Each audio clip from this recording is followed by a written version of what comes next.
করে কতভাবে সাজানো যায়। আমি দেশ এটা চেঞ্জ করতে বলেন, অবস্থান পরিবর্তন না করে আমি কি করবো, এই দেশকে ফিক্স করে ফেলবো, এই দেশকে আমি ফিক্স করে ফেলবো, এবার বাকিটা নিয়ে হিসাব করবো।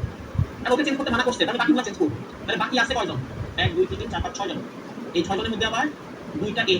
এখন বলো এই 6 জনকে কতভাবে সাজানো যায়, শেষ অ্যান্সার। 6 জনকে কতভাবে সাজানো যায়, 6 ফ্যাক্টোরিয়াল, এর মধ্যে 2টা এ 2 ফ্যাক্টোরিয়াল। এটা দেখো অ্যান্সার কত আসে, 360। বুঝছো, এগুলোকে আছে পড়াইছি, যেটাতে মানে দেশকে বসায় ফেলছি, বাকি 6 জন 2টা এ শেষ করে ফেলছি। প্রত্যেক অঙ্ককে প্রত্যেক সংখ্যা কেবলমাত্র একবার ব্যবহার করবো, আমি রিপিট করতে মানা করছি। 3 4 5 6 7 8 জন অঙ্কগুলো দ্বারা 5 অঙ্কে কতগুলো অর্থপূর্ণ সংখ্যা গঠন করা যায়, যেখানে প্রত্যেক ক্ষেত্রে 4 ও 6 যথাক্রমে দ্বিতীয় ও চতুর্থ স্থানে বসবে। কুমিল্লা বোর্ড 2017 5 অঙ্কের সংখ্যা বানাইতে বলছে, কয় অঙ্কের সংখ্যা, 5 অঙ্কের সংখ্যা। এটা হচ্ছে চতুর্থ স্থান। আমি বলছি প্রশ্নে যা করতে বলবে সেটা তুমি প্রথমেই করবা। প্রশ্নে বলছে 4 বসে যাবে হচ্ছে দ্বিতীয় স্থানে, তাহলে 4কে বসায় দাও। 6 বসে যাবে চতুর্থ স্থানে, 6কে বসায় দাও। তাহলে হিসাব থেকে 4 বাদ 6 বাদ, বাকি আছে 3 জন, 3টা জায়গা ফাঁকা। 3 ফ্যাক্টোরিয়াল 3 গুণে 6, বুঝছি। ফালতু মাসুম বলছে হ্যাঁ ইজি, অবশ্যই ইজি। বলো ইজি, 2 আর 6 কে বাকি আছে কয়জন, 3 জন, কয়টা জায়গা ফাঁকা আছে, 3টা জায়গা। আমরা জানি সেম সেম থাকলে ফ্যাক্টোরিয়াল। নেক্সট সিলেক্ট করতে এনসিআর, এটা পুরো সমাবেশ কত, আমরা জানি এনসিআর এর পুরো সমাবেশ হচ্ছে এনসি এন মাইনাস আর, উপরটা থেকে নিচেটা বাদ দিব, এনসি এন মাইনাস আর। এটা কেমনে দেখলেন আপনি, কিভাবে বলবো এটা বুঝলাম না তো। ধরো আমরা বলছিলাম এনসি 4, এটা পুরো সমাবেশ কত হবে বলো। আমরা বলছিলাম দুইটা সমাবেশ সমান হলে সেটাকে পুরো সমাবেশ বলে। আর দুইটা পুরো সমাবেশ কেমনে বুঝবো, এই নিচের দুইটা যোগ করলে উপরটা পাওয়া যায়। আমি 4 আর 6 যোগ করলে উপরে যে 10, এই 10 পাওয়া যায়, কারণ উপরটা সেম হবে। এই নিচেরটা বাই করবো কিভাবে, 6 কিভাবে আসছে, 6 কিভাবে আসছে, এই যে 10 থেকে 4 বিয়োগ করলে তো 6 আসে নাকি, এই যে 10 থেকে 4 বিয়োগ করলে তো 6 আসে।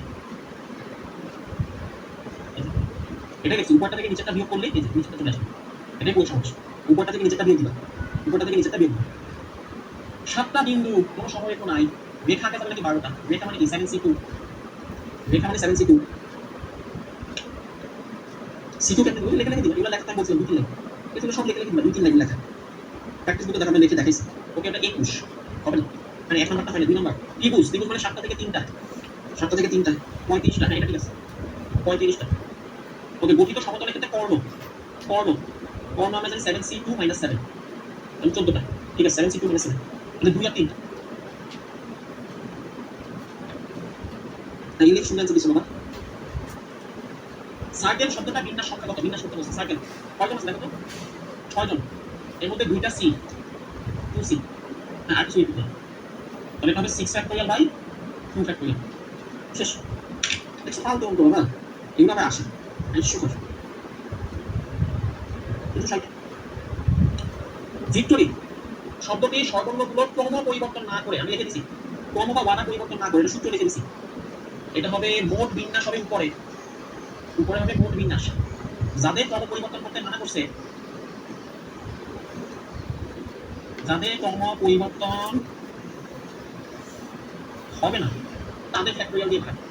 এই সূত্র আমি লিখে দিচ্ছি, ব্যাখ্যা করছি কেন এটা হয়, সেটা ব্যাখ্যাও করছি। মনে আছে তো না, খাই ফেলছো, মনে আছে না? ঠিক তো, আসলে মোট বিন্যাস সবাই করতে হয়। তবে যাদের ক্রম পরিবর্তন হবে না তাদের ফ্যাক্টোরিয়াল দিয়ে ভাগ করতে হয়, কারণ ক্রম মানে কি, তুমি চেঞ্জ করতে দিচ্ছ না, ওয়ার্ডটা ফিক্সড রাখছো, কে আগে বসবে কে পরে বসবে, এটা ফিক্সড রাখছো। এটা যদি ফিক্সড রাখো তাহলে কিন্তু তোমার সাজানোর সংখ্যাটা কমে যাবে, তাই না? কমে যাবে, কারণ আমি সব সাজাতে পারছি, আর কমে গেলে তখন এই যে ভাগ দিয়ে কমে যায়, আমি দেখছিলাম। তাহলে কাদের ক্রম পরিবর্তন, পাশাপাশি মোট বিন্যাস, বলো ভিক্টোরি এখানে মোট কতভাবে সাজানো যায়, মোট বিন্যাসটা লিখে ফেলো, 1 2 3 4 5 6 7, কোনো রিপিট নাই। তাহলে মোট বিন্যাস হলো 7 ফ্যাক্টোরিয়াল। এবার বলো যাদের ক্রম পরিবর্তন হতে মানা করছে, কাদের ক্রম পরিবর্তন হতে মানা করছে, স্বরবর্ণ আই ও, 2 জন, 2 ফ্যাক্টোরিয়াল, শেষের অ্যান্সার বি হচ্ছে অ্যান্সার। ওকে, আমি বলছি সূত্র মনে আছে, ব্যাখ্যা খাই ফেলছি না, আবার দেখো ওই কাজটা আবার দেখো, অনলাইনে এটাই সুবিধা, অনলাইনে এটাই সুবিধা। এখন তুমি যদি ধরো আমার কাছে অফলাইনে করতে, অফলাইনে করলে আমি বলতে পারতাম যে ওই ক্লাসে দেখেছি, আবার দেখে না। এখন তুমি কতভাবে সাজানো যায়, যেন প্রথমেও শেষ অক্ষর সর্বদা ই হয়। আল্লাহ মোট আছে কয়জন, 1 2 3 4 5 6 7, 7 জন আছে।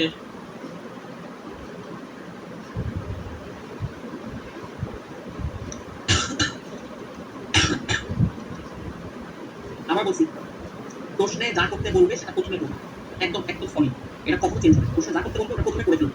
প্রশ্নে বলছে প্রথম আর শেষ অক্ষর ই হবে, আমি ই বসাই দিছি, কাহিনী শেষ। প্রশ্নের কাজ আগে করবো, ই বসে গেছে, ই বাদ, এইখান থেকে ই বাদ। এবার ই বাদ দিয়া বাকিগুলো হিসাব করবো, 1 2 3 4 5 জন আছে, 5 জনের মধ্যে আবার টি আছে 2টা, 5 জন, 5 জনের মধ্যে টি হলো 2টা, এই আনসার, শেষ শেষ 60 হলো answer। পুনরাবৃত্তি না করে এক ব্যক্তি 6 অক্ষরের কম্পিউটার পাসওয়ার্ড কতভাবে গঠন করতে পারেন যাতে প্রতিবার এই অক্ষরটি শুরুতে থাকে? 6 অক্ষরের পাসওয়ার্ড দিবে, 6 অক্ষরের পাসওয়ার্ড দিবে, 6 অক্ষরের পাসওয়ার্ড দিবে। 1 2 3 4 এন শুরুতে থাকবে। তাহলে আমরা এখানে ঘর বাকি থাকে কয়টা? 1 2 3 4 5টা। আমার এখানে লাগবে কয়টা? 5টা। এখন আমরা জানি পাসওয়ার্ড দিতে দিবে কোন অক্ষর, অক্ষর মানে কি? এ থেকে জেড, এ থেকে জেড, এ থেকে জেড আছে মোট কয়টা? 26টা। তাহলে এ থেকে জেড আছে কয়টা? 26টা। তাহলে 26টার মধ্যে তো একটা বসায় ফেলছে, তাহলে বাকি আছে কয়টা? 25টা। এই 25টা থেকে 5টা লাগবে। তাহলে 25টা থেকে 5টা লাগবে, 25টা থেকে 5টা লাগবে। 5p 25p 5, তো 25p 5 এটা आंसर। 25টা থেকে 5টা লাগবে। এ থেকে জেড মোট আছে 26টা, একটা তো বসে গেছে। ওবার আমাকে রিপিট করতে মানা করছে, একবার নিলে আর নেওয়া যাবে না। এন যদি একবার নিই আর নিতে পারবো না, তাহলে হিসাব থেকে এন বাদ, বাকি আছে 25টা, লাগবে 5টা। দুটি বাংলা বইকে পাশাপাশি না রেখে, এই যে পাশাপাশি না রাখার অঙ্ক, তাহলে আমি যদি পাশাপাশি না রাখি তাহলে আমরা কি করবো? 6টা বাংলা বই আর 10টা ইংরেজি বইকে কত রকম সাজাই দিব? তাহলে 2টা বাংলা বইকে পাশাপাশি রাখানো যাবে না, তাহলে ফার্স্টে যেটা করতে হবে, ফার্স্টে ইংলিশ বইগুলো রেখে দিতে হবে। এই ইংলিশ বইগুলো রেখে দিব। এবার ইংলিশ বইয়ে গ্যাপে গ্যাপে বাংলা বই দিব, তখন দেখো পাশাপাশি থাকবে। তাই আমি যদি গ্যাপে দিই বাংলা বই দিই, তখন দেখো এই যে 2টা যে বাংলা বই, এই 2টা বাংলা বই মাঝখানে কিন্তু ইংলিশ বই পড়ে গেছে। এই হচ্ছে নিয়ম, ঠিক আছে? তো মনে রাখো, যাদেরকে পাশাপাশি বসাইতে মানা করছে ওরা বাদে বাকিদেরকে সাজায় ফেলবা। বাংলাকে বসাইতে মানা করছে, বাংলা দুইজন পাশাপাশি বসবে না, তাহলে ইংলিশকে প্রথমে সাজায় ফেলবে। তাহলে 10টা ইংলিশ বইকে সাজানো যায় 10 ফ্যাক্টরিয়াল উপায়, 10 ফ্যাক্টরিয়াল উপায়। এখন বলো 10টা ইংলিশ বইয়ের মাঝখানে গ্যাপ কয়টা? 10টা ইংলিশ বইয়ের মাঝখানে গ্যাপ হচ্ছে 9টা। আবার এই পাশেও একটা জায়গা আছে একদম বাম পাশে, আবার একদম ডান পাশেও একটা জায়গা আছে, তাহলে মাঝখানে হচ্ছে 9টা, এই পাশে একটা 10টা, এই পাশে একটা